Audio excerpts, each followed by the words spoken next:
Escola de Família, un programa amb el suport de la Fundació Escola Cristiana de Catalunya, amb Olga Vallejo. Molt bon dia, com esteu? Benvinguts a Escola de Família, el programa dedicat a l'educació i la família, i avui ens centrem en l'adolescència, aquesta etapa que no deixa ningú indiferent, i per això li dediquem un programa.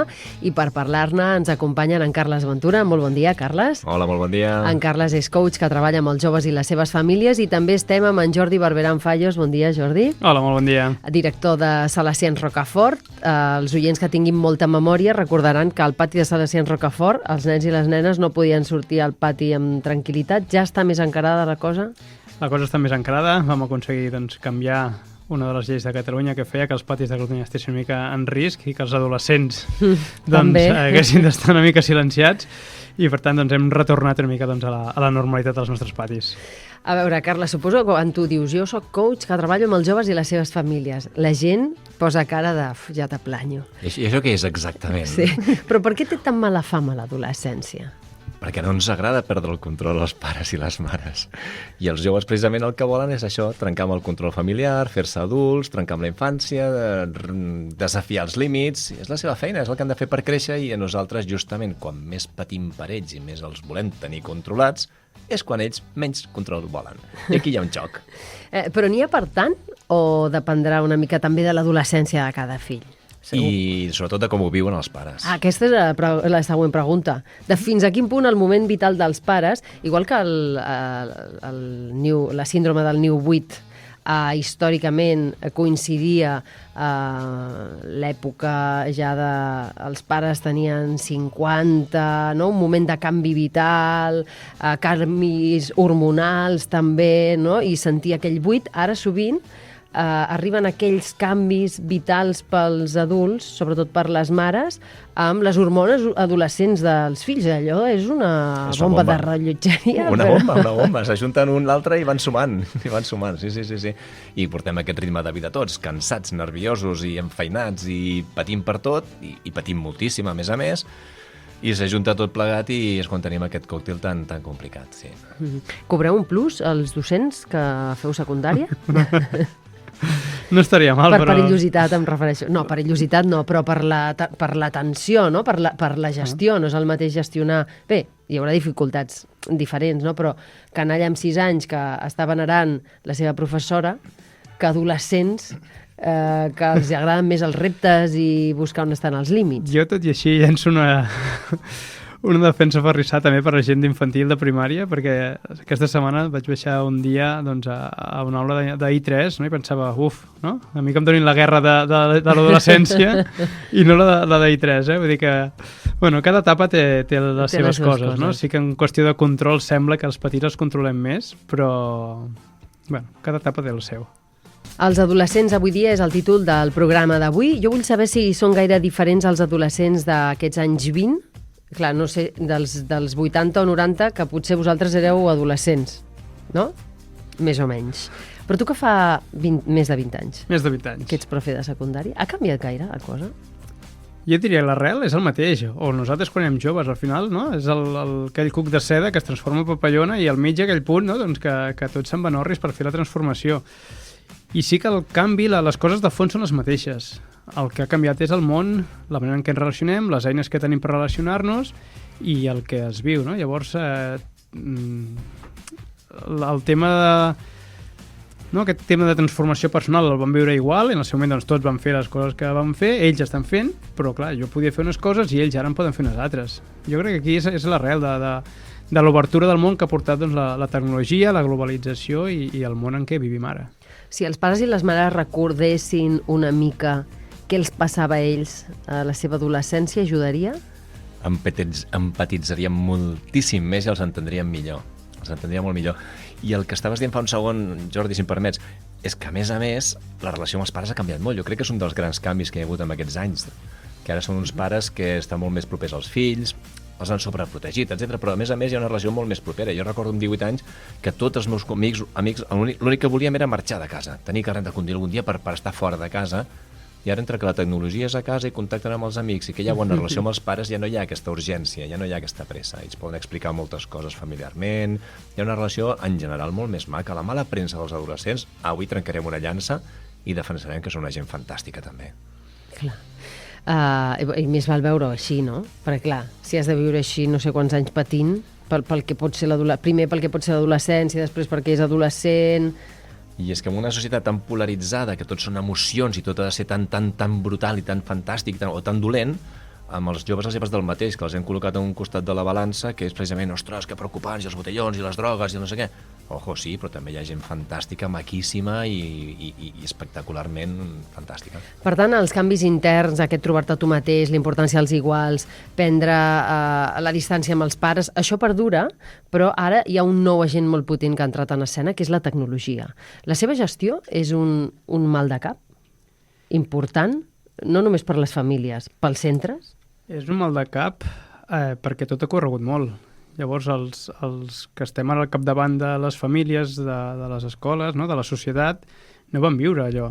No hem viscut i ens hem hagut de posar sobre la marxa, pujar-nos a un tren en què ells ja han nascut o l'han viscut de petits com una cosa ja normal al seu dia a dia. I, per tant, la tecnologia va per davant nostre i jo diria que al costat seu. Llavors aquí costa una mica trobar aquest punt de... o és un factor més de patiment a les famílies i també a les escoles. Necessitem consells per facilitar la convivència amb la tecnologia a casa. Els necessitem. Sí. Els necessitem. I ens encantaria que ens donessis algun. És molt fàcil donar consells.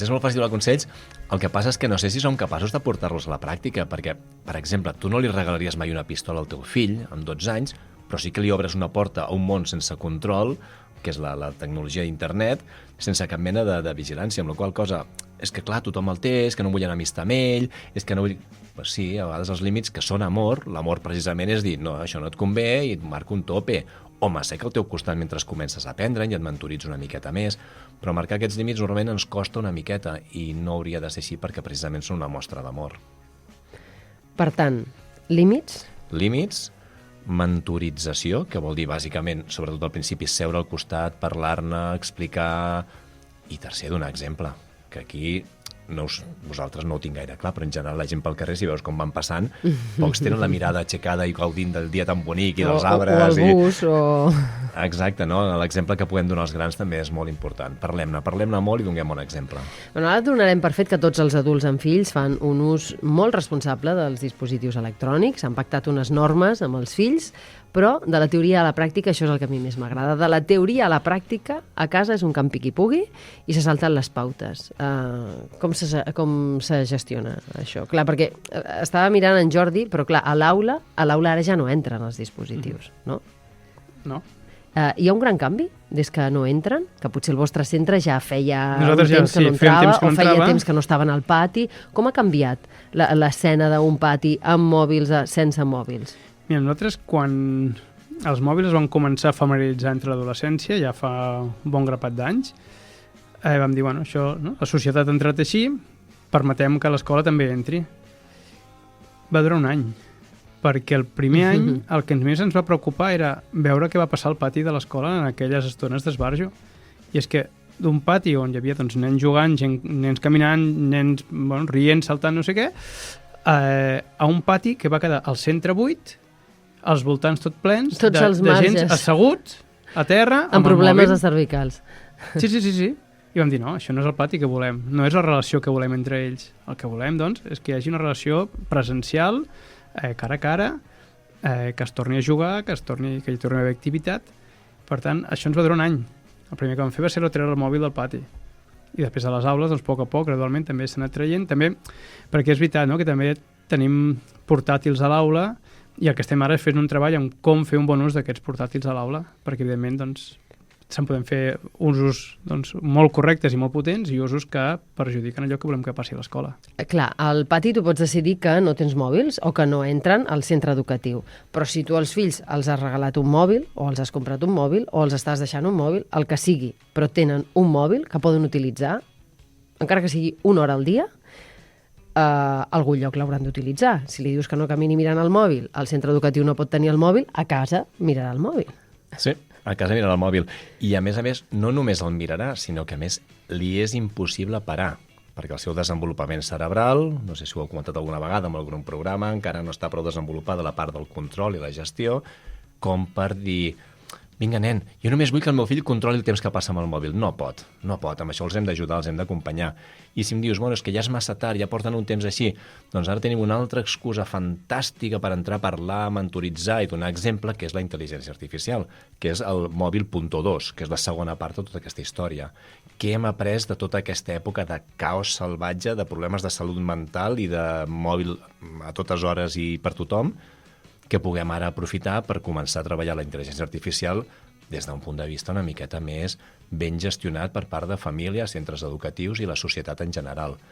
No sé si hem d'esperar molt dels governs que posin ètica i posin normatives perquè aquí hi ha molts interessos, però sí que a nivell famílies és un bon moment per parlar-ne i aprofitar ja per ficar el mateix paquet, intel·ligència i telèfons i ordinadors. Reprenem aquell campi qui pugui, pel que jo preguntava. Els mòbils han d'estar en un espai comú, però t'aixeques al matí i resulta que el mòbil no està on estava, ha entrat a una habitació. Els mòbils no es poden carregar a l'habitació, la que et despistes carregant-se a l'habitació. Bueno, però és que tornem a la primera frase que he dit avui, que és que ells voldran desafiar aquests límits, ells es volen fer adults. Llavors nosaltres aquí hem de ser empàtics i pacients com per recordar aquestes normes, actuar en conseqüència i anar recordant contínuament que això no, per poder anar-ho donant aquest ensenyament que a la llarga acabarà quallant, però que serà difícil a curt termini. És una cosa massa addictiva i massa interessant com perquè ells ho puguin gestionar. Llavors, es tractaria de mantenir o haver pactat unes normes i anar repetint aquelles normes quan fan una cosa que no han de fer, intentar anar cap enrere i repetir-ho amb calma, preferiblement? Al despatx em venen mares que al bolso hi porten el router o el mando de la PlayStation perquè no s'han atrevit a deixar-lo a casa, perquè no se'n fien dels seus fills. Jo crec que això és l'extrem en el qual no hauríem de caure, però sí que hi ha d'haver unes conseqüències, lògicament, no? I si hem pactat que és una hora, doncs vinga, ara ja és l'hora, i si no, què fem? I és insistir, perquè al final l'objectiu de l'educació al final és formar persones pel futur. I com volem que reaccionin ells quan una cosa no els hi funcioni bé la vida? M'enfado amb tu, m'emprenyo, et crido i castigo? O tenim unes eines de diàleg, de replantejar què hem fallat, què podem fer millor? Doncs aquest segon approach, aquesta segona perspectiva és la que volem tenir i ensenyar-los a ells de cara a ser grans. No és tan important si està una hora i quart o una hora i mitja amb el mòbil, sinó que aprengui que davant d'una situació en què no he complert el que havíem pactat, llavors hi ha unes conseqüències, i així quan jo sigui gran també podré fer-ho d'aquesta manera. Anem a aquestes conseqüències, perquè moltes vegades el que ens dieu és pactem unes conseqüències. Què podem pactar? Per la gent que li faltin idees. Coses relacionades amb l'ús de la tecnologia. Si hem quedat que era una hora i quart i tu has fet 2 hores, doncs potser aquí tenim un problema, que 3/4 d'hora el restem del temps de demà. Oh, és que no és just. Ja, però és el que havíem pactat, sí o no? Sí, perquè el nano ha participat d'aquesta redacció de normes. Aquest és un tema clau. Tu estaves d'acord ahir, ja, però és que em va obligar. És igual. Aquestes eren les normes ahir, estem d'acord. Si no, si vols, les revisem, les normes, i tornem a parlar-ne, però pensa sempre que és pel seu bé, amb la qual cosa sí que a vegades ens hem de posar una mica seriosos, una mica durs, perquè ho fem per amor i perquè ells estiguin bé. Hi ha famílies que es veuen sobrepassades amb 1 o 2 fills adolescents, a vegades amb un ja en fas prou. No em vull imaginar com és tenir-ne 25 o 30 a un mateix espai i haver d'aconseguir que t'atenguin. I que t'entenguin. I potser fins i tot que interactuïn. Són moltes coses. Són moltes coses. Afegiríem que poden ser més de 30, a més, per tant, anem afegint la complexitat. En unes aules molt diverses actualment, i no diverses només en lloc de procedència d'on és alumnat, sinó a nivell de capacitats, de possibilitats, de problemàtiques socials. L'any passat vivíem ja situacions de gent que dormia al carrer, que això encara no ho havíem viscut en primera persona, no? Llavors, planteja't aquest adolescent que ha dormit al carrer, que t'apareix a l'escola l'endemà sense haver ni dormit, ni menjat, què li interessa el que jo li pugui explicar de la meva matèria. Ja no vull ni pensar en afegir, no? Matemàtiques, anglès, català, castellà, educació física, religió i no sé què. Per tant, és, bueno, la feina, la gran tasca actual, no, de la docència és com gestionar una aula, comptant que un únic docent per 30, 32 que podem arribar a ser, 33 que podem arribar a ser en una aula, perquè l'ebullició personal és molt gran, però és que la diversitat a tot nivell és molt alta, no? Segurament molta gent et diu que fa 50 anys eren 40 o més a una aula i allà tothom estava callat. Segurament és que no s'atenia molta la diversitat que ja hi havia a l'aula. Sí, jo crec que en aquell moment, que jo això ho he viscut com a alumne, la diversitat no té res a veure amb la que és ara, hi havia molt més número, no?, d'alumnes per aula, però jo que he viscut, doncs això, el procés dels últims quasi 25 anys a la docència, és que la diversitat no té res a veure i ara la gestió... és que hem passat una gestió com molt acadèmica, no? I abans el professorat venia, explicava, marxava, ara estem fent una atenció molt més holística, no? I per tant, tota la gestió emocional del que aquell dia a casa seva no sé què ha passat, el que ha vingut ara de l'altra punta del món i no entén cap paraula del que estàs dient, el que no entén aquella temàtica que estàs explicant a l'aula. La gestió, això és molt complex ara, molt. Diries que això és el més complicat? Jo crec que ara mateix això és el més complicat. I això és el que genera també, jo diria que més frustració professional, perquè per molt que vulguis, per molt que t'hi esmeris, ja arriba un punt que dius que no estic arribant a aquest tal alumne o tal grup d'alumnes, o no podem atendre 30 persones tan diverses, tal com es vol fer avui en dia, simultàniament, en aquella hora o 50 minuts que puguis tenir amb ells d'atenció directa. I què diries que és el millor de ser profe de secundària? La meva frase sempre és que és la millor feina del món. El fet de poder arribar a tocar, jo sempre parlo, arribar a tocar el cor d'algun d'ells i posar una llavor que saps que doncs, més endavant, no? Allò donarà algun fruit, sobretot a nivell personal, no? Aquell dia que pots donar un consell, o aquell dia que ets capaç d'arrencar un somriure a aquell alumne que està molt tocat perquè la seva situació en aquell moment és delicada. Això omple i dona energia, no? Veure que ets capaç doncs, de transformar vides i en el fons amb aquella il·lusió, no sé si no, que allò transformem una mica l'entorn en el que doncs, repercutirà en el futur aquells alumnes, és el que ens dona a nosaltres vida. Clar, segur que tothom recorda algun profe d'institut que li ha marcat. Vosaltres recordeu? Jo sóc profe per un profe. Ah, sí? I de què era profe?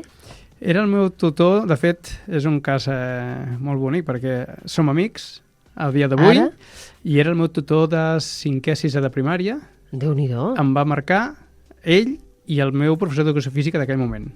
Llavors, ells dos, el meu professor físic ara ja és mort, però el meu tutor de 5è, 6è ara és, diria que un dels meus millors amics. I ens continuem trobant i bueno, ell em va posar aquesta llavor de l'educació per la seva manera d'entendre el món, de veure-ho, d'interactuar, i jo vull ser com ell. Que maco. I tu te'n recordes, Carles? Casualment també 6è, el tutor de 6è, i mira si el recordo que moltes vegades quan faig xerrades d'instituts, amb els pares i mares els hi faig l'exercici de dir recorda aquell professor que et va marcar. I a partir d'aquí trobem base per l'empatia, perquè aquell professor segurament no era el que més matèria et donava o el que més basava, era segurament aquell que connectava a nivell emocional, personal, que t'escoltava, que es preocupava més per tu com a persona, que et respectava quan parlaves amb ell. Doncs tot això al final fa un adult que t'escolta.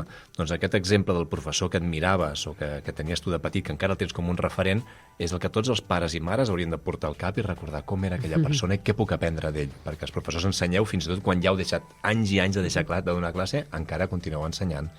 Clar, perquè un docent és capaç, el que tu deies, de connectar amb adolescents i que potser us podeu convertir en grans referents que podeu acompanyar en aquest trànsit a la vida adulta, que pot ser plàcid, però és convuls. O sigui, passen moltes coses. És convuls, i allà, mira, nosaltres a l'escola sempre diem, no?, que cadascú té un tutor assignat, però en el fons tutors ho som tots, no? I si jo, que no sóc tutor, perquè sóc director, però pel que sigui, tinc una connexió molt forta amb algun alumne, jo em converteixo en tutor d'aquest alumne. No passa res, no sóc el seu tutor. Ja tindràs el tutor grupal, no? Però l'important és aquesta persona que connecta amb tu pel que sigui. I no, és que va ser el meu tutor fa 4 anys, però quan hi ha una cosa necessito parlar amb ell. Vés i parla amb ell. No cal que sigui el teu tutor d'aquest any. Vés i parla amb ell perquè és qui té aquesta ascendència moral al final, no? Per aconseguir doncs, fer-te veure les coses en el moment que dius, ostres, ara no ho veig.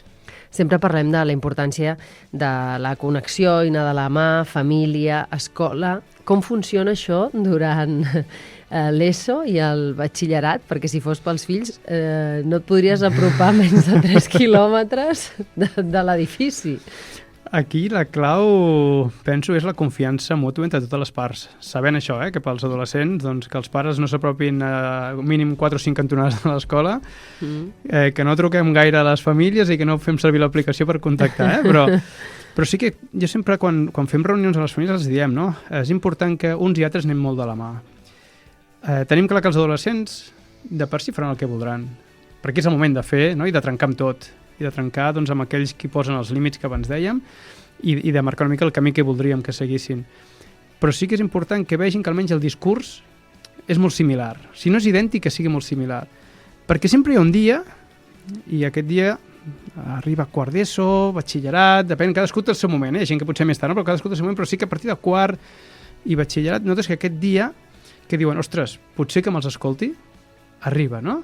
I si el missatge de les dues parts és molt diferent, diuen, uf, i ara quin dels dos, no? Ara cap on tiro, no?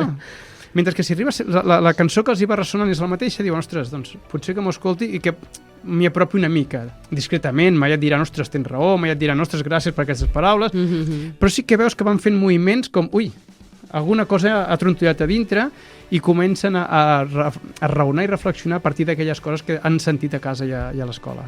I si em permets, en moments concrets també ignorar una miqueta l'adolescent, perquè l'adolescent és variable de per si, i és aquell que et diu, sobretot no vinguis al partit, que em fa vergonya que vinguis, però si no hi vas després et diu, com és que no has vingut al partit? Amb la qual cosa, com que mai saps el que has de fer, també és una mica on tu et trobis a gust com a pare, com a mare, i dir, bueno, doncs jo tiro pel dret i si més val demanar disculpes que no pas no haver-ho fet. Quins són els temes recurrents, el que més amoïna a les famílies en aquests acompanyaments? Suposo que els resultats acadèmics és un d'ells. La motivació fa uns anys que està allà, completament allà. Després hi ha temes de socialització, de si el nano està vivint molt tancat a casa amb les pantalles i no surt mai i tal, però el tema de motivació amb els estudis i l'autoestima són els dos top, i la motivació, ja t'ho dic, en els últims anys, coincidint amb les pantalles, hi ha hagut una evolució cap a negatiu brutal. No saben per què estan allà a l'escola, no saben per què estan estudiant. També quan tenen un moment per parar i pensar, el que fan és agafar el mòbil per distreure's, perquè estan avorrits. Per no pensar. I per no pensar. Llavors, clar, quan tens un problema i no li dones voltes, difícilment veuràs perspectives o arribaràs a una solució. Si l'únic que fas és amagar-te com un estruç, el cap sota la terra i mirar el mòbil, doncs no trobaràs mai el per què, no? I quan no saps per què estàs estudiant, que al final són els teus somnis, les teves il·lusions, el que vols com a persona, aleshores és quan costa trobar la motivació. Fa uns dies vaig llegir sobre això de la motivació, que clar, motivats, hi ha molts dies que els adults tampoc sortim motivats de casa, però que s'havia d'apel·lar a la responsabilitat. I em va agradar molt aquest enfoc, no? Bé, és que a mi ara és el que em toca, no? Avui potser ja m'agrada venir a fer el programa, però potser hagués dormit una estona més, però és la meva responsabilitat, no? I llavors vens, fas moltíssimes altres coses, però apel·lar a la responsabilitat dels adolescents tampoc deu ser fàcil, no? No, perquè el món virtual és molt llaminer per ells. Per tant, i a més és molt més passiu, és molt més fàcil, no? És molt més senzill. Per tant, els hem de confrontar una mica i allò que els demanem implica un esforç, implica deixar pantalles, implica un fer, un estar concentrat, un saber fer coses que la pantalla segurament no me la demana, no? I per tant, bueno, és un moment de demanar-los i de fer veure que la pantalla pot estar bé una estona, però que el món, allò que realment els acabarà omplint, no? Allò que s'acabaran emportant al final, passa al cara a cara. I això és el que hem de fer, no? Que allò que els va construint és el que poden viure presencialment, és el que poden viure interactuant amb els altres de forma personal, no de forma desdibuixada darrere una pantalla. Abans et preguntava què amoïna més a les famílies. Ara et vull preguntar com es pot fer per no agobiar-los, per aconseguir allò que els pares volen que acabin passant, no? Que reculli l'habitació, que es facin càrrec de les seves coses, que buidin el rentaplats quan les toca, que buidin la bossa de l'entrenament. Al final tot és una relació de respecte entre tots plegats. I al moment que tu no reculls el rentaplats, ho ha de fer el pare o ho ha de fer la mare. Però clar, responsabilitat que dius tu, no? Assumiran aquesta responsabilitat? No, perquè l'empatia encara no està del tot desenvolupada. Amb la qual cosa és, per què és important que l'habitació estigui recollida? Per qui? Pel nano? No, no és per aquella noia, és precisament per la seva mare o pel seu pare. Amb la qual cosa tinguem clar que ens discutirem per això. Val la pena discutir per això? Siguem molt clars. Volem acabar estressats, agobiats i trencar la relació amb els fills? O més val triar aquells 3-4 temes que sí que són realment importants? I en la resta, entre el bon humor... Mira, aquell plat portava tants dies a la teva habitació que crec que ha anat caminant solet ja fins al rentaplats. Tu, una mica de bon humor, una mica d'anar recordant, insistint, marcant alguns límits, però amb temes realment importants, perquè el complex de Guàrdia Civil està molt extès entre pares i mares. Em passo el dia dient que no, em passo el dia donant ordres. Llavors, relaxem-nos una miqueta i busquem quines són les batalles importants. Com ha anat l'institut? És pregunta habitual per part dels pares. Bé. Aquest és el monosíl·lab més habitual. Si és per WhatsApp, la lletra B i prou. Exacte. És menys feina. És curt. Com s'aconsegueix una conversa que no sembli un partit de tennis pregunta, resposta monosil·làbica? Estem buscant una fórmula màgica per una cosa que requereix moltes hores, que és l'art de la comunicació amb els fills. Hi ha llibres, hi ha cursos sencers al respecte. I no ho resoldrem ara? I no ho resoldrem ara. Minuts? Però jo el que sí que et dic és si respectem, empatitzem amb la nostra criatura, és molt més fàcil que després puguem treure d'ells certa informació. Si jo el que m'importa, clar, com que no parla amb mi, només li pregunto les coses importants. Com t'ha anat el col·le, com t'ha anat l'examen, si has entregat el treball. Un moment, no parla amb tu precisament perquè només li preguntes això i és un cercle viciós. Hi haurà nanos que no parlaran mai, això ho tenim clar. Hi ha alguns que són totalment punt a part. Però la resta, si se senten escoltats, si sents que tu també els expliques coses teves del teu dia a dia i tal, i aconsegueixes portar la relació a una relació de respecte, de no judici. Clar, si jo et dic, ostres, ahir el Manel va estar bevent i va acabar borratxo. I tu vas veure? No et deixaré només... Ja es veia, aquest noi ja es veia que no feia per tu. En quin moment vols que et torni a explicar res, no? Aleshores, busquem que la relació sigui molt més rica que només els estudis i quan arribi el moment de parlar d'estudis pot ser més fàcil que traiem alguna informació extra. Si ens centrem només en com ha anat, als meus pares només els importen les meves notes. I això és molt trist, perquè els estimem per tot, però només els hi demostrem en aquest tema. En aquest explicar coses, pot ser que a vegades sigui un monòleg? Vull dir, tu vas parlant i allà no interactua gairebé ningú, per no dir ningú. Però saps que després, al vespre, igual quan tu ja estàs Però vull cansada i dir rentant que tu plats... fas, oi? Que seguim, no? Que seguim explicant. Sí, nosaltres anem xerrant i sabem que algú queda, i sabem també que quan estiguem rentant plats cansats, amb ganes d'anar a dormir, de sobte t'apareixerà un adolescent amb els ulls oberts com a plats, dient-te, per cert, avui, i començarà a parlar. Tu no mires els seus ulls, tu evites el contacte visual perquè llavors es tallen, però si li dius, no, ara estic cansat, ara no m'atabalis, no anem bé. Llavors hem d'acceptar les seves normes. És que al final les seves normes són les que manen aquest joc de la comunicació. És molt sacrificat, no?, ser pares d'adolescents, o què? I molt bonic, perquè ja són persones, ja no és allò que canvi un bolquer o et porto aquí i fas allò, tu discuteixen i parles i dius, ostres, té un punt de vista diferent. I és veritat això que diu, i per què no? I aprenem d'ells. No? Per exemple, amb intel·ligència artificial que surti un momentet, podem aprendre tant d'ells perquè van tan avançats a nosaltres.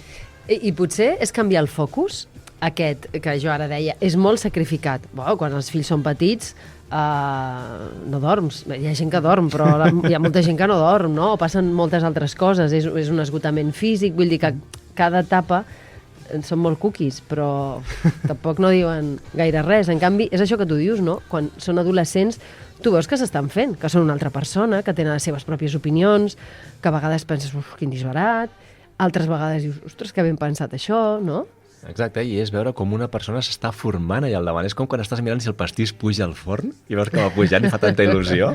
Doncs és el mateix, veus la persona que va dir, ostres, tu, i mira, va tenir un criteri, va tenir un punt de vista. No hi estic d'acord, no tenim per què estar d'acord, però sí que anem veient que això, que es va desenvolupant, va creixent aquella planteta tan bonica. Avui tenim 3 recomanacions, són 3 sèries i comencem per una que va ser un dels temes més comentats a principi de 2025. ¡Policía armada! ¿Pero qué pasa? ¡Al suelo! ¿Qué están buscando? ¡Cometen un grave error! ¡Si es solo un crío, por favor! ¡Yo no he hecho nada, papá!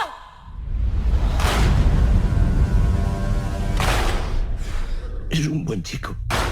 Jamie, escúchalo atentamente. ¿Qué está pasando? Y empezaré preguntándote... ¿Conoces a una chica llamada Katie Leonard? ¿Sí? La describirías como una amiga. ¿Es la que ha muerto? ¿Por qué lo preguntas? Això és Adolescència, una sèrie de Netflix. El protagonista, o el que ens explica, és que hi ha un adolescent, que és en Jamie Miller, que és acusat de la mort d'una companya d'institut. I anem en tot aquest procés. Jo deia, el protagonista és l'adolescent, sí, és l'adolescent, Però, clar, si ets pare, potser et fixes molt també en el que passa en aquells pares. És una sèrie que, si es mira amb fills adolescents, dona peu a parlar. Entenc que cal trobar excuses de connexió, igual que veies la Peppa Pig. Ara mira't la Bluey. I comentar i parlar sense to moralina, sense judici, però també veure quin és el seu punt de vista i ell què en pensa i com ho viu, i ens ajudarà a entendre-la ell, i de pas també que ell també vegi el nostre punt de vista. És que hi ha un tema de senyal... Aquesta sèrie, pel poc que sé d'ella, no l'he arribat a veure, però hi ha unes... Per mi, com a pare, em preocupa molt les senyals d'alerta, que no les veiem fins que les tenim al davant. Clar. I quan de sobte una mica et diu, ostres, la meva filla té un trastorn alimentari i ho hem tingut al davant i no ho hem vist, hi ha un sentiment de culpa, que ens exigim molt de voler-ho veure, però a vegades que ens neguem a veure certes coses. Llavors està una mica al radar posat i què és normal i què no és normal, i poder-ho parlar, i parlar amb els fills, aquí hi ha un important. Clar, justament d'això, no? Del no adonar-te, perquè segur que molts adults varen assabentar-se mirant la sèrie que existeixen els incels, que són els cèlibes voluntaris, que culpen a les dones del seu fracàs sexual i que se'n parla d'això a la sèrie. Com podem saber què veuen, què escolten, qui influeix, què pensen els nostres fills? Això és també anar picant pedra? Anar picant. És que forma part del mateix paquet que dèiem abans de la comunicació. Si jo tinc prou confiança amb el meu fill, un dia em vindrà i em dirà aquella tia que ha passat no sé què. Ostres, explica'm aquesta idea. No és com has pogut dir això? No, explica'm aquesta idea. I d'on l'has treta? I on has sentit tu això? I, ostres, explica'm una miqueta més. Ostres, doncs jo és que ho veig diferent, no? I poder tenir aquesta frontón d'idees, de converses, que si no estem oberts, si jutgem, si censurem i tal, no aconseguirem tenir. I no és un tema només d'adolescència, perquè aquí hi ha molts nanos que s'han radicalitzat, per exemple, amb el tema antifeminisme o tal, i són en 25, en 30 i en 40 anys, que estem com a societat anant cap a un lloc una mica complicat. Doncs hem d'estar amb aquestes senyals d'alerta amb tots, amb nens més petits, amb adolescents i amb ja els joves adults. Potser a les aules és més fàcil sentir-los parlar pel passadís de forma relaxada. No? Segurament sabeu més coses del que pensen i miren i senten i tot això que moltes famílies, encara que siguin famílies que generen espais i van intentant-ho, eh? L'escola crec que és un espai superprivilegiat en aquest sentit, perquè permet tot unes converses informals que molts cops a casa no es donen i que sí que es donen això, doncs, en un passadís, en un moment de pati. Jo tinc la sort, a més, de ser profe d'educació física i un moment de vestidor mentre s'acaben de canviar, surten mentre esperen... Dóna molts moments per... Els dilluns és el moment fantàstic. Si els anys que tenim classe a les 8-9 del matí d'un dilluns, és fantàstic, perquè ja saps que ha passat el cap de setmana a tota l'escola. Llavors tens aquestes converses, no? Però va molt bé perquè et permet estirar fils, estirar cables, saber què preocupa, què no es preocupa, com viuen certes coses que estan passant. I l'escola permet. L'escola permet que, a més, especialment si no és el tutor, et diré a vegades, no sent tutor, sinó aquest no s'entera de res, et deixen allà els comentaris i a partir d'aquí doncs, tu reculls aquella informació, la pots parlar amb ells, generes aquests espais informals que és el que ells busquen molts cops, no, com deia abans el Carles, no són aquests espais d'explica-m'ho què ha passat, de fiscalització, sinó espais informals, que com aquell qui res fas 4 preguntes que no es puguin respondre amb un monosíl·lab, això sí, i que ells deixen anar allà coses i a partir d'aquí com no donar importància al tema i a partir d'aquí, doncs, ostres, aquell moment s'obren, no? I el moment que s'obren sí, doncs, aprofitar perquè la conversa sigui fluida i poder parlar perquè, ostres, és que ja no són nens i els hem d'escoltar i hem de ser capaços de veure què pensen, com ho pensen, d'on treuen allò que estan pensant, també per poder-los una mica com a pares, jo també, no? Com a pare que sóc i com a educador, portar-los cap on volem, no? Al final, allò que des de casa o des de l'escola no fem, ho estan fent les xarxes socials i ho estan fent allò que estan veient. Per tant, la nostra tasca és educar. No hem de perdre de vista que no és prohibir o no prohibir el mòbil, sinó és i ells què volem que aprenguin, no? I davant del que estan sentint, i tu parlaves ara, no? Certs missatges de xarxes socials que estan calant molt fons ara a la societat i a l'adolescència i a la joventut, bueno, és que és el que veuen, el que senten, per tant, el contrapunt de l'escola, i hauria de ser també de la família, ha de ser que, no? Pues el contrapunt, el que ells estan consumint de forma doncs, oberta totalment. La sèrie també parla de la masculinitat tòxica, de la ciberviolència. Els adults no es poden quedar al marge, no? No, a part que hem de ser un tema d'exemple des del primer moment, no? Això sempre hem de ser un exemple els pares o mares, ni que sigui cansat a totes hores. Perill també de que no tenim tampoc les eines. O sigui, clar, tu descobreixes un dia, com a la sèrie, no? Descobreixes un dia que realment el teu fill està en una branca radicalitzada d'antifeminisme, de violència, del que sigui. Què fas? Sentir-te culpable no ho he vist abans, però què faig a més? Com parlo amb ell? Ara el porto a un psicòleg o un psiquiatre? Què he de fer?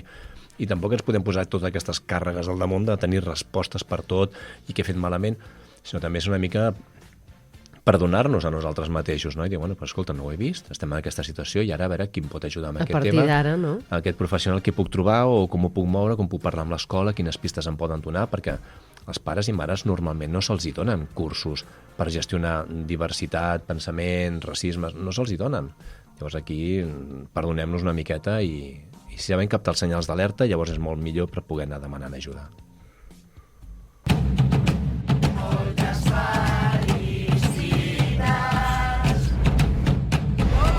Per què no em parles del que vas fer per celebrar la rebella de Sant Joan?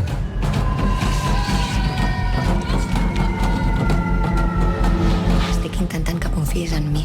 Necessito que em diguis la veritat.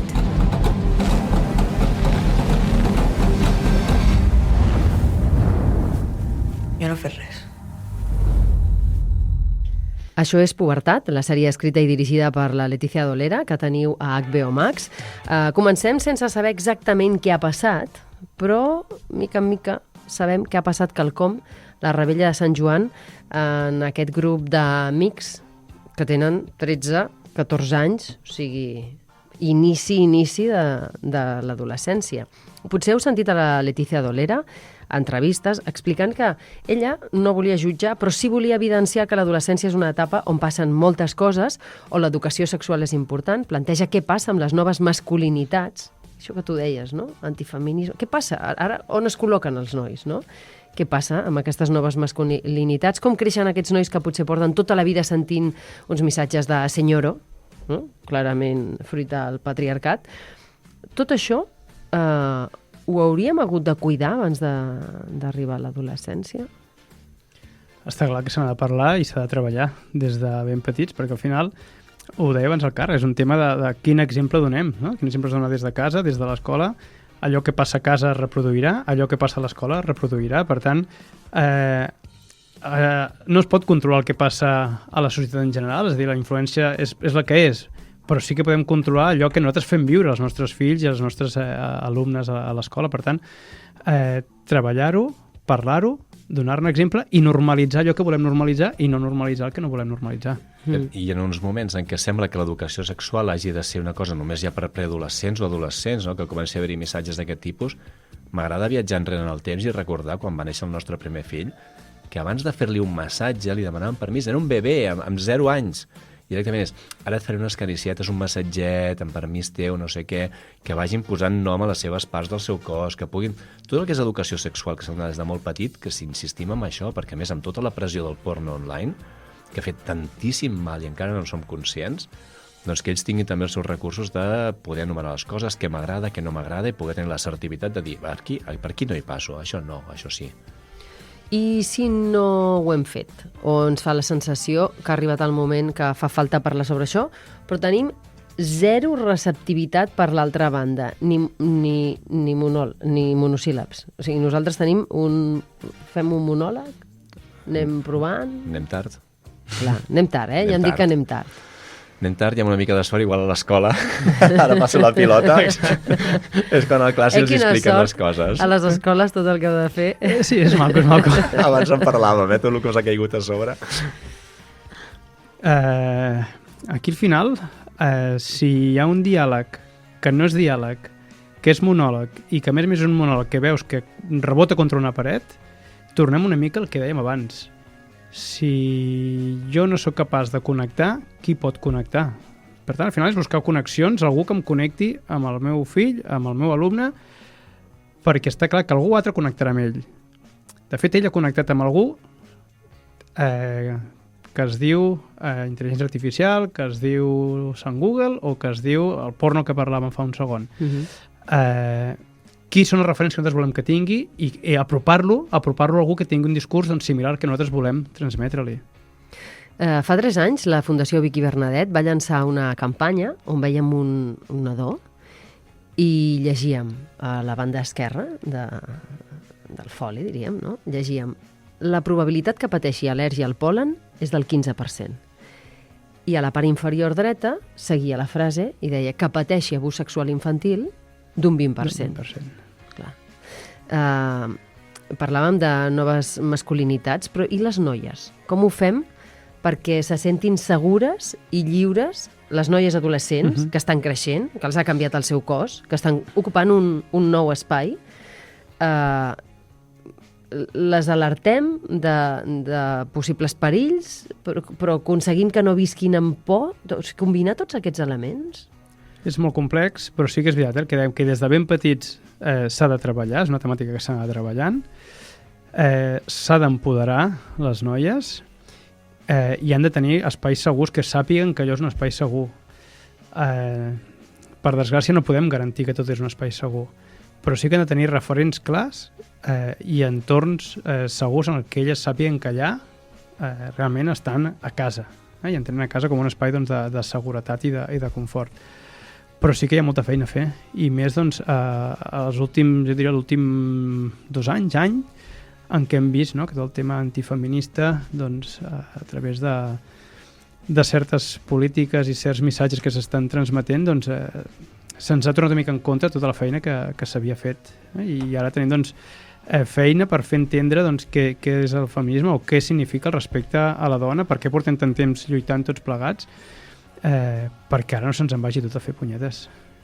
Donem per fet que les noies poden patir més violències. De fet, 1 de cada 5 dones i 1 de cada 7 homes pateixen agressions sexuals durant la infància. Això són dades de 2025. És un tema que costa parlar-ne, perquè ja ho sabem. Alguna pista de per on començar, encara que sigui aquest... fa 4 o 5 setmanes parlàvem d'educació sexual, dedicàvem al programa, no? Encara que sigui reconèixer per aquest, a mi també em fa vergonya parlar d'això, però crec que és important. A vegades hem de tenir converses que igual no ens sentim còmodes, que igual veiem que ens giren la cara, però sabem que continuen escoltant, perquè si alguna cosa tenen els adolescents és que l'antena la tenen sempre parada. Que facin veure que ho entenen o que no és un altre tema, però estan allà i ho estan sentint. Això ho hauríem de tenir apuntat en una paret. Sí. O no t'ha passat mai que dius, no m'està escoltant, i al cap de 5 minuts et repeteix la frase amb un rintintín que dius, mira si m'estava escoltant. Sí, estava escoltant. Mira si m'escoltava. Doncs llavors hi ha un tema d'autoestima brutal aquí. Precisament per mi és molt important que la meva filla pugui dir, escolta, això no, fins aquí sí o fins aquí no. I en el pitjor cas, també que sàpiguen sempre que estem al seu costat, que aquí hi haurà algú que la recollirà, perquè al final poden passar coses, no els hi podem evitar que pateixin, una situació negativa la podem tenir tothom, doncs que sàpiguen que no hi haurà judici, sinó que hi haurà una família al costat disposada a escoltar. I a vegades diem, no només estem al costat per les coses dolentes, també ens poden explicar coses bones. Hombre! Aquestes també són Ara benvingudes. comença la part bona del programa, no? Aquestes també són benvingudes, no? I tant. L'adolescència, això, molts cops, no? La sensació primer que ens ve al cap quan parlem d'adolescents, això, no? De crisi, de caos, de merder, de problemes, Ostres, però que és una etapa molt bonica, també. Com a docents, i jo diria que com a pare també, no? Tenen molts moments de moltes alegries, de bogeria compartida també, perquè a vegades també és bo compartir la seva bogeria, no? I que vegin que, bueno, que forma part de la vida també. I que, ostres, que és un moment, jo sempre dic, que és un moment de gent amb molta energia i que a vegades potser cal és canalitzar-la, donar-los sortida, no? Que allò que els bull per dintre, aprofitem-ho, no? I que, ostres, que serveixi per tirar endavant. A l'escola, per exemple, tenim un programa un programa intergeneracional entre adolescents i gent gran, no? I, ostres, que són 2 sectors socials sovint oblidats, maltractats i abandonats, pobres, i, ostres, quan dius adolescents i gent gran junts, és una bomba, això no s'aguanta per enlloc. És brutal el que passa allà dintre, no? Pues, canalitzem aquesta energia que tenen per tirar endavant projectes, per ser útils, per aportar a la societat, per donar-nos idees, per ajudar-nos a créixer, per ajudar-nos a reflexionar el que fem també, no? Per dir que ostres, que sí, que hi ha moments de dir, respirem tots plegats, però hi ha molts moments, molts, de molta diversió, de passar-nos-ho bé, de gaudir i de veure que van fent camí. I que el carres del principi, de paciència, donem temps. És una llavor que plantem i a l'escola ho diem sempre, l'escola no gaudim, l'arbre neix després, però sabem que acabarà naixent. Ara t'ho deies, també hi ha coses bones, suposo que és el que sempre diuen a la ficció, si tots són flors i violes la gent es cansa. Ho dic pel tràiler que ve ara, que ho entenguem. Que clar, ha d'haver-hi una mica d'atenció, perquè si no la gent També. no ho mira. Sonríe, presume de verano, de amigas, de tetas, de las fiestas que te pegas. Y así todos sabrán que eres alguien que merece la pena. Te darán likes, te seguirán en Instagram, o mejor aún, te envidiarán. Muestra al mundo entero que eres feliz. Tienes 16 años, la época más bonita, la más intensa, la que siempre vas a recordar.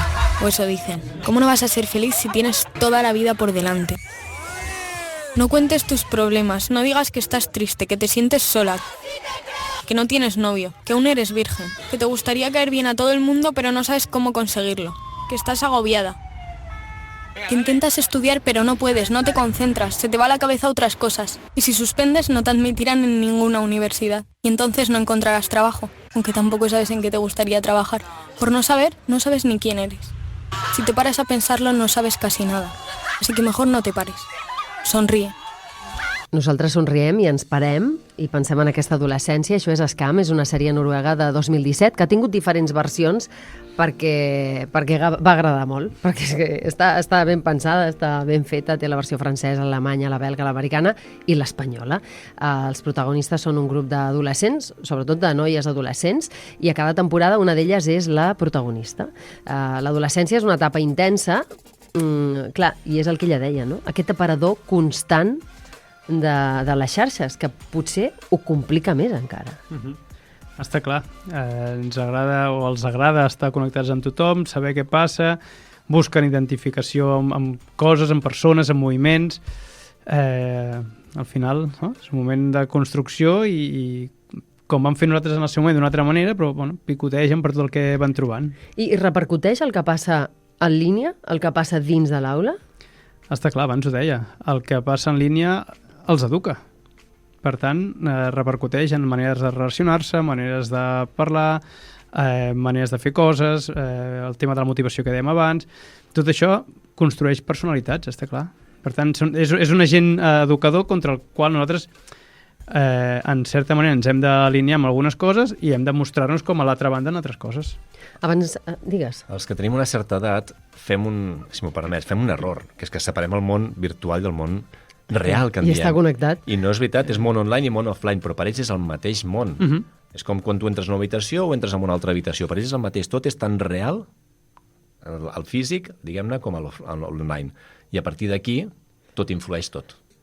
Jo abans et preguntava, què és el que més ocupa o preocupa les famílies i els joves? Perquè aquesta noia, tot i que la sèrie té anys, suposo que si li preguntéssim ara a algú que té 16 anys, també seria això, no? Les expectatives, la intensitat d'aquesta etapa...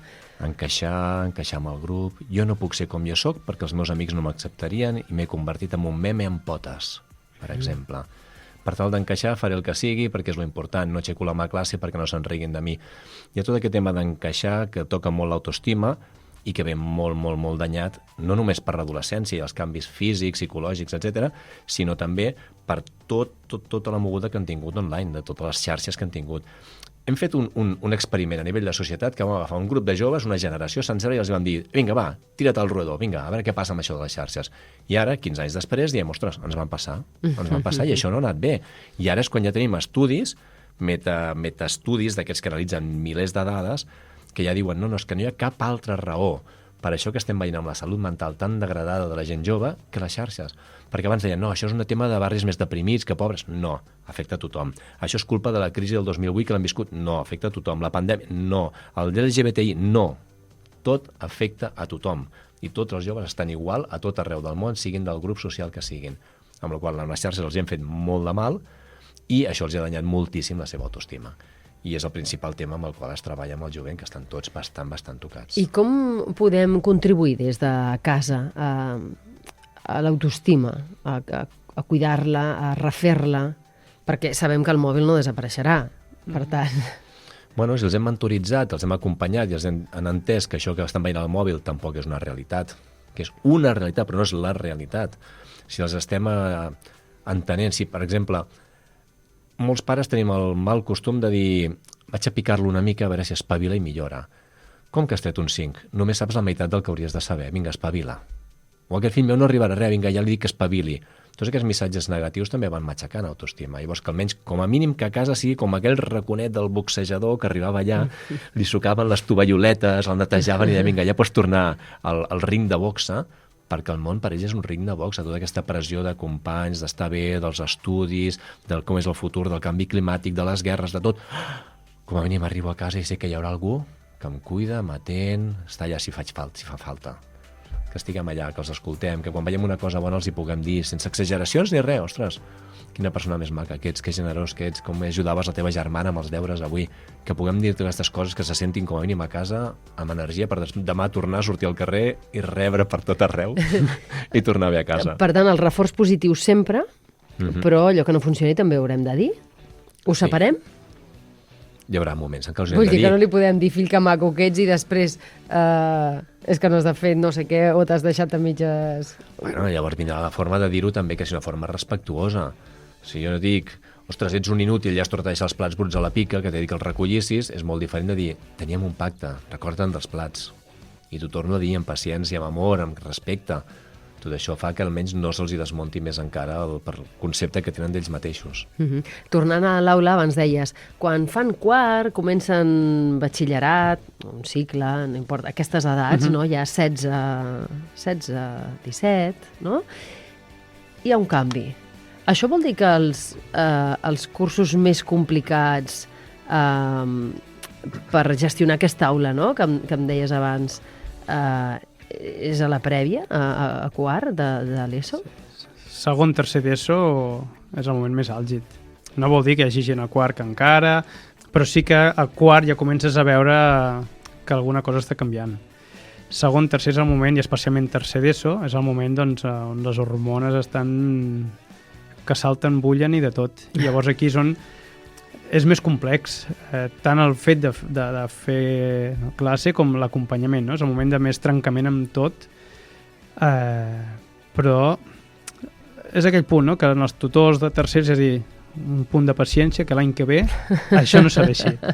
I sí que arriben a quart i veus, bueno, que malgrat les hormones encara estan com estan, però ja no hi ha aquella duresa amb segons què, no? Per tant, segon, tercer d'ESO és el punt més crític en aquest sentit. Nois i noies són similars aquí? O potser els nois els dura una mica més, arriba una mica més tard?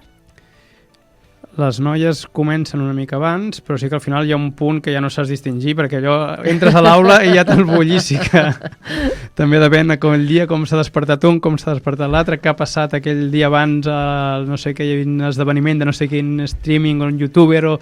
Llavors hi ha dies que no saps ben bé el tema noia-noia no es diferencia en algun moment. Clar, vosaltres esteu molt al dia del que es porta, del vocabulari, els enteneu? Bueno, ara el tipus plan és com fàcil, no? Ja està desfasat, això. Sí. Això és molt divertit perquè... És que va rapidíssim. Va rapidíssim. Jo sempre dic que el fet de ser docent em va bé a casa. Perquè, clar, jo arribo a casa, tinc allà els meus fills, i clar, llavors puc estar a casa amb l'assabento de coses que puc aplicar a l'escola, i a l'escola sé coses que puc aplicar a casa per estar a la onda, que tampoc es diu la onda ja, evidentment. Però sí que és veritat doncs, que tot canvia molt ràpid, però és que a més, no, papa, és que això, no sé, però això ara estem al... Això és antic. Sí, però és que això és antic, i em diu, és que això és del març, o això és del juliol, i hosti, però estem aquí començant la tardor... És que no te n'enteres, Jordi. Clar, i no me n'entero, i diu, però com que és antic? Vull dir que tot està, un vocabulari alternatiu, que és important conèixer, jo diria que és important conèixer, perquè a vegades et permet aquesta connexió amb ells. A casa, la meva dona, que també és professora... No, vosaltres aneu amb avantatge. Sí, jo amb molt avantatge, però, hosti, demà farem aquesta broma... Perquè amb els fills ens la fan a casa, i dius, demà farem... I allò et permet connectar amb un alumne que de cop diu, hosti, aquest ara què ha fet aquí, no? I això és important, perquè tot aquest món que parlem avui de l'adolescència, jo insisteixo molt en el tema de les connexions, no? Com connectar, que no és ni des de la bronca, ni des del retret, ni des del bando contrari, no? Ens hem de posar de costat i saber com posar-nos de costat perquè el diàleg pugui fluir. Jo volia tenir una... Digues. Sí? És que estic pensant precisament com els joves, els adolescents, tenen claríssim quins professors són els bons. I no vol dir els que més saben d'una matèria, però aquells professors que ells ho diuen molt en plan de aquell profe només està allà per la pasta. Mhm. I aquests saben que aquest profe no els hi agrada, és el que no escolta, és el que no connecta, el que no respecta. I quan tu dius ara, no? Aquest punt de la paraula connexió és que és tan brutal com els nanos noten de seguida el profe que vol connectar i ells s'hi entreguen, perquè a ells els hi agrada tenir un adult que també els escolta i que se senten de tu a tu. És brutal la paraula connexió. Però ho tenen claríssim els profes que estan allà només pels diners o els que estan allà perquè aquest se li nota que ho fa perquè li agrada. Doncs jo em quedaria amb connexió, amb paciència, que també, perquè em dic que serem positius, i sobretot en veure les coses bones. No? Sempre, sisplau. Afegim alguna cosa més o amb això que ja ho tenim tot? Que n'hi ha moltes de bones, no ho oblidem, que és que són fantàstics, però ens quedem amb aquell puntet negre que és el que sempre anem a buscar, el que no ens acaba d'agradar, d'ells i de nosaltres mateixos. Doncs en positiu. Carles Ventura i Jordi Barbera en Fallos, moltíssimes gràcies. Moltíssimes gràcies a vosaltres. Gràcies. I acabem amb música, avui també. La cançó és Teenage Dreams, de l'Olivia Rodrigo, uns somnis que tenia ella molt presents perquè quan va composar la cançó tot just tenia 19 anys, no té gaires més. Abans ens acomiadem, ha estat un plaer acompanyar-vos. Hem estat la Paula Moreno, el control tècnic, i qui us parla, l'Olga Vallejo. Que passeu un molt bon cap de setmana i ens retrobem dissabte vinent a les 9 a Escola de Família.